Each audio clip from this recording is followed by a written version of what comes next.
Hi guys, my name is Ordekai and welcome to... The Pokemon Journey is a gameplay documentary series that will chronicle my adventure playing through all 14 of the mainline Pokemon games that were released on the Game Boy Advance and the Nintendo DS. Tomorrow, I will embark on a quest to catch every single Pokemon in these games, including mythical Pokemon. No cheats, no glitches. Here are the listed games that I'll be covering in this adventure. Starting with Generation 3, I'll be playing Pokemon Fire Red and Leaf Green, and Pokemon Ruby, Sapphire and Emerald. While Fire Red and Leaf Green are a part of Generation 3, they're actually remakes of Generation 1, Red and Blue for the Game Boy. Next, there's Generation 4. This is when we'll be switching over to the Nintendo DS. Generation 4 introduced Pokemon Diamond, Pearl, and Platinum, followed by Pokemon Heart Gold and Soul Silver. Heart Gold and Soul Silver are a part of Generation 4, but they are actually remakes of the Generation 2 games Pokemon Gold, Silver, and Crystal for the Game Boy Color. As a bonus, I'll be playing Pokemon Battle Revolution for the Wii also. It's not relevant to this journey, but the Battle Revolution does this thing where it's amazing, and it allows you to copy your Pokemon from the Nintendo DS, which is freaking fire. I can't wait to see Pokemon brought to life on the big screen, in 3D. The good kind of 3D. Scarlet and Violet can suck. And finally, I'll be ending the journey with Generation 5, which includes Pokemon Black and Pokemon White, and Pokemon Black 2 and Pokemon White 2. So, across all 14 of these games, this makes a total of 5 generations of Pokemon for me to catch. Oh, and during this series, I will be using genuine physical copies of these games. That said, I still have a lot of games to get, so if you want to stay updated on that, you can follow me on my Twitter right now. But why? Why, guys? What's so special about these f***ing games, guys, that I'm willing to spend this much money on them? Well, because they're incredibly fun but frustrating, simple but complex games that have so much love poured into them. They're like crack, you know? My first experience doing crack was through my first Pokemon game, Pokemon Emerald. This game, guys, this game provided one of the best gaming experiences of my life. It was the Pokemon and the exploration, man. The underwater caves, cryptic tombs, graveyards, haunted houses, and even towns laden with volcanic ash. It felt like this game had no bounds, and that if I just searched hard enough, that there would be no end to what I could find. And honestly, it's just as imaginative as the new games.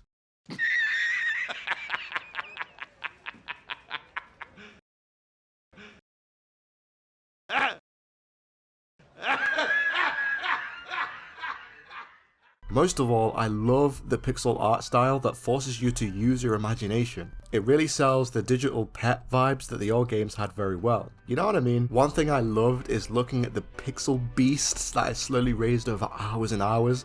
The magic of that is just long gone in the new games. Pixel art is also a very unique art style, so when you depart from that, you're also departing from one of the most iconic parts of the old games. Oh, with the soundtrack in Pokemon Emerald, them 16-bit quality mariachi trumpets, go harder than they ever should, and it makes me feel so happy to listen to them. By the way, I still have my same copy of Pokemon Emerald to this day. She's a little old, but she's good to go. And then, it wouldn't be long before Generation 4 came along, and...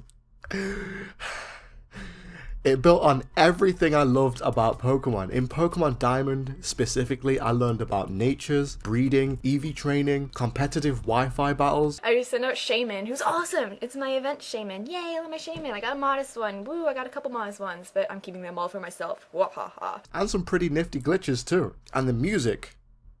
Guys, Generation 4 introduces musical genres from Eastern to Western, to Electro to Jazz, and the soundtrack even changes and slows down based on what time of day it is.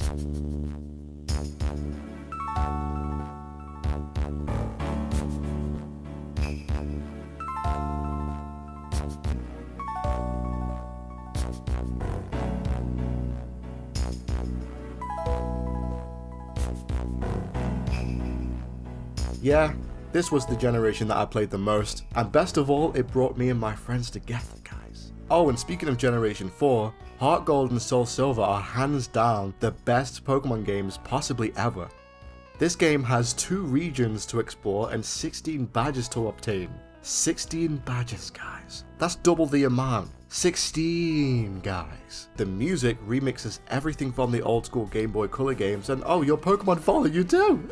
You know what I mean? Come on, guys. Yeah, finally, Generation 5. While I was hard on it at first, looking back, the music and the Pokemon designs are some of the most spectacular in the series, and it really pushed the DS system to its limit. So, I'm really interested in giving this generation a second chance. Animated sprites! Yo! Seriously, what the hell happened to modern Pokemon, man? Every time I think about them, every time I speak about them, it feels like I'm hugging a hornet's nest. When will they stop releasing unfinished games? Seriously, $60 guys, for games that stay under development after you've completed the main story. This is your king? This is your king, bro? This is your king? This is your king? This is your king, bro? This is your king? Even Sonic gave us an apology game after the glitchy, unfinished mess that was Sonic 06, and he's a blue rat. To me, these 14 games are what I would consider to be the peak of Pokemon. To catch every single Pokemon from generations 1 to 5 is something I've always wanted to do growing up, but I couldn't. A little backstory, playing video games was frowned upon and often a point of contention when I was a kid. I hated feeling guilty and ashamed for enjoying such a normal hobby. That's what boys do, bitch. That's why the Pokemon journey is much more than a project for me, it's closure. Being able to revisit my nostalgic childhood classics with an adult perspective is gonna be so good. My childhood goal? My dream is to catch every Pokemon in the first 5 generations. So that's what it's gonna be. Okay. Right, remember gotta catch them all? Remember that, guys? Yeah, gotta catch them all, man. To record the gameplay for the Game Boy Advance games, I'll be using the GB operator. The GB operator, developed by Epilogue, is a neat little device that you can use to play your Game Boy Advance cartridges on your PC. Oh, and guess what, guys? Guess what? Right? This device can also burn and rip save data to and from your Game Boy Advance cartridges. And any save data that is ripped from a GBA cartridge is even compatible with emulators? Bro, that's amazing, bro. That is actually, this is how you preserve old games. This is how you preserve old games. When it comes to recording the Nintendo DS games, I'll be using a DS that is modded with a capture card. This way, I can play the DS Pokemon games on authentic hardware while capturing it on my computer. So, that's it. My name is Ordekai. That's everything you need to know about the Pokemon journey, guys. Next time, I'll begin the Pokemon journey in the Kanto region, starting with Pokemon Fire Red. But wait, guys. You know what I mean? Just wait a flipping second before you close down the video. By the way, like the video before you go. But wait, guys. Let's start this journey off with a bang. Let's start off our journey by catching a shiny Pokemon, dude. Yo! To be continued next time in part 1 of...